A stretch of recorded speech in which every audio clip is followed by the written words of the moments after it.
Shalom everyone, Torah Chef here, coming back. As you can see in front of me, I have a brisket. It's about a medium-sized brisket, just under 14 pounds. So I'm gonna bring you on in here. We're gonna get right down to it because we are making bacon. Everybody loves bacon. We're gonna make some set-apart bacon that I think you're really gonna enjoy. So we'll see you in a minute. See here we have a whole brisket. This brisket we're gonna make in two parts. We're gonna use, this is the flat part, or the first cut. This is where you see a lot of traditional recipes and things come through. This is the closest thing to what a pork belly would look like. This is the best cut really to use is a beef plate, but this is much more readily available. So I'm gonna go ahead and cut, and this half is the point too. We're gonna use this, and you can use this to make bacon, but I'm gonna smoke this and do some smoked brisket with that, which we will show you in another episode. So I'm gonna take it to where it stops kind of becoming flat, and we're just gonna cut it right in half with the big knife. All right, and we will set this aside and out of the way.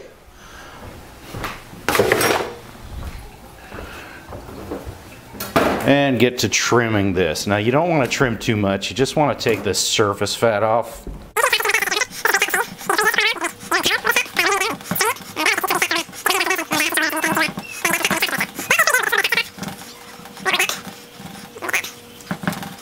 A nicely trimmed brisket point. A lot of this fat is going to kind of melt off. We're going to use a long cooking process. This is kind of the cross cut. You'll see a little bit more fat in here as you go and you slice down after the bacon's made.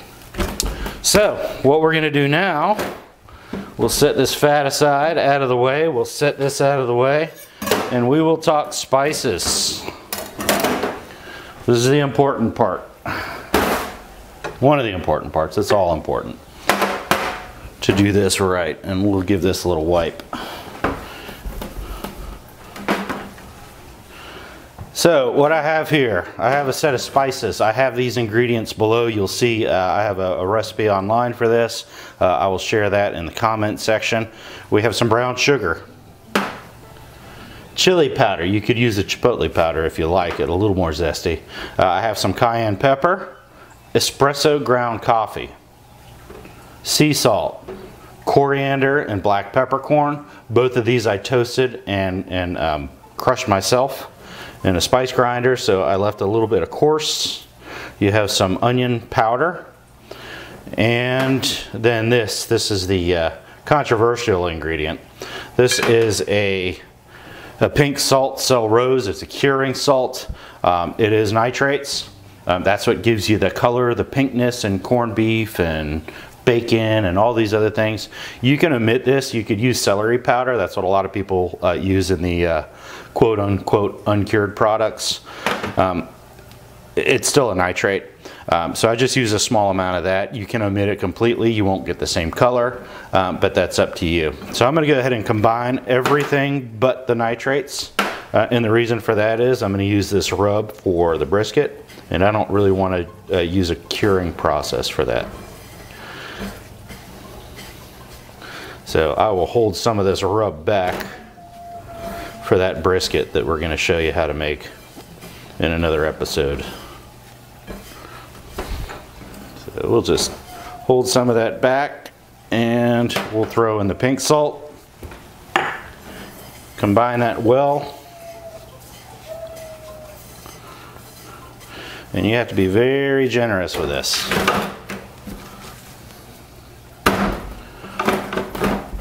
Go ahead and put it on a pan and coat it well. And we're going to use a dry rub, but we're going to put this in a bag so it'll kind of create its own moisture. The salt's going to dry out and then push in some of its own, you know, kind of meld and make its own juice.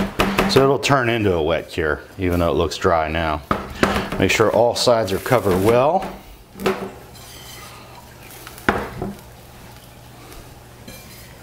And we're also going to save a little bit of that cure for putting on before we smoke it as well.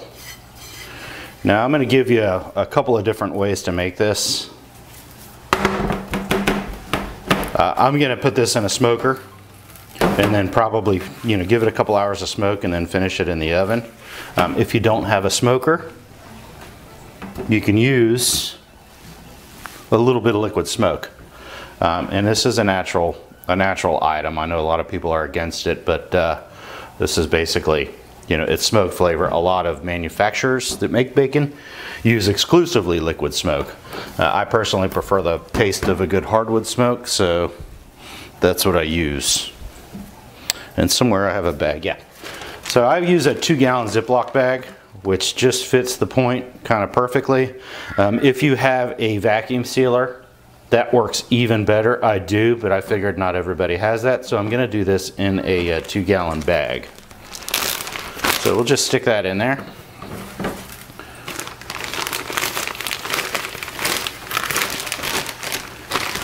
And we're gonna get some of the excess. We're gonna get some of the excess rub in there too. We want to make sure we get as much of that in there. We need all that salt and sugar to penetrate.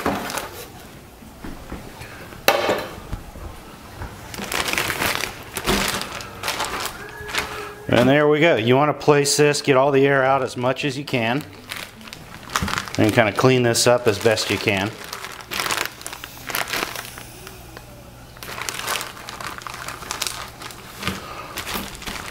So we're going to cure this for 5 to 7 days. And what you're going to need to do is every day or so, you want to put this in the fridge and flip it over every day or so. And what I'll do is I'll give you a little update on what it looks like after a day and 2 days and 3 days, just so you can see where the process goes. But make sure you put this under an underliner, put it in your fridge, somewhere where it can be kind of left alone and cool. And like I said, flip this every day. We will see you on the flip.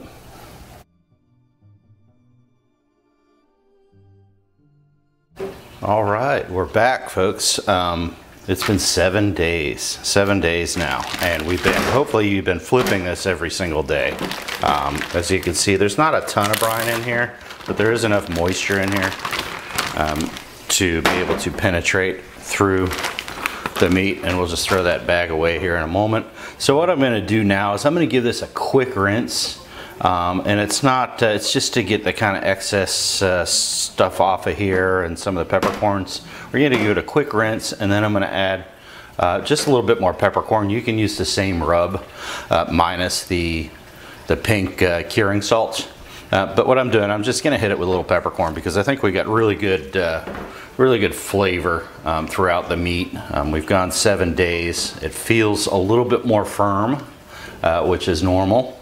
And so I'm going to give this a quick rinse, and we'll be back in just a second. All right, and we're back from that rinse, and I'm just going to pat this dry a little bit. So you can see, like I said, don't spend more than a minute rinsing it. Probably, I think I spent about 25 seconds just rinsing the excess off of this. So we're going to move this to a wire rack. Scoot that out of the way. Put this on a wire rack and just pat it dry a little bit on both sides. And what we're going to do now, I'm going to throw a little bit of this peppercorn on here because I want a crust on this bacon, you know, like a kind of a peppercorn bacon. We've got a lot of flavor already in the bacon, and you'd actually be surprised. I've seen in the commercial processes that make the other kind of not so good unclean bacon, and a lot of times they just inject liquid smoke and brine into it and don't even go through this full curing process. But this is the right way to do it. So what I'm going to do now is get the smoker lit up. If you don't have a smoker, you can put this in an oven, but we're not ready to do that just yet. We've got one more thing to do, and that is to let this dry a little bit in the refrigerator uncovered. Make sure you've got some airspace underneath. If you don't have a cooling rack or something like that, you can just bunch up pieces of foil or anything to raise it up. But you want to get a little bit of a pellicle or a skin on this, a little bit of dryness, not a ton. It's not a huge deal as much with a brisket as it is with the traditional pork. But you still want to get a little bit of crust in here. You want it to dry out a little bit. So I'm going to go ahead and get the fire started here in a little bit, and I'm going to go ahead and stick this in the fridge and let it dry out for a couple hours. Okay, here we are at the next step. We have our brisket is dried off just a bit. It's taken the peppercorn crust. We've got a grill going. I've got a little bit of charcoal. I've thrown on a hickory log, and I've got a little bit of mesquite chips in there too. Mesquite I don't normally recommend for lighter meats like chicken and things like that, but it's great for beef, and it's great for this beef bacon. It'll give it a little bit more of an intense smoky flavor. If you do not have a smoker, it's not a big deal.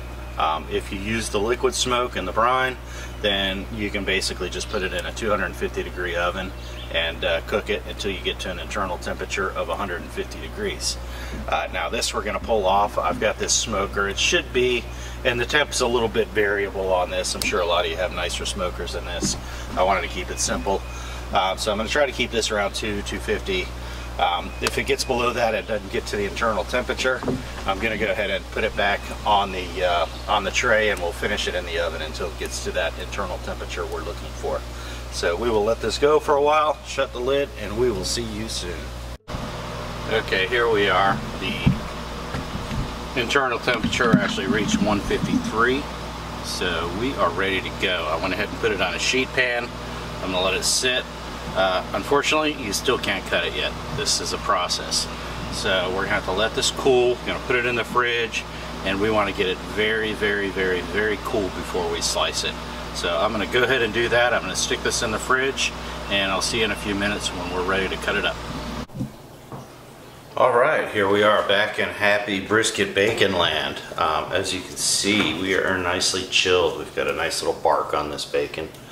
And we're going to go ahead and give it a little slice and a taste. So it's well chilled. Use the sharpest knife you have. I'm going to go ahead and use my single beveled sushi sashimi knife. And unlike many other kinds of bacon, you are going to want to slice this very, very thin.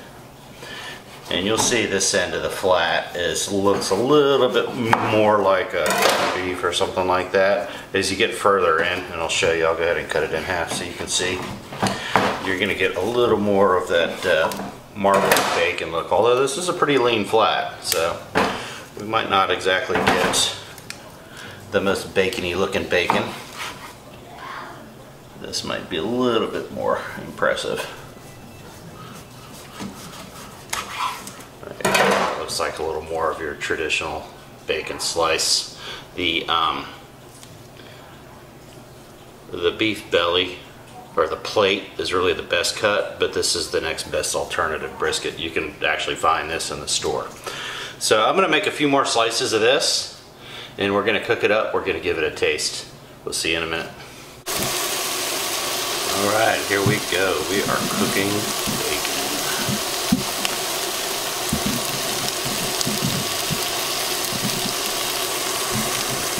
Oh, it smells good too.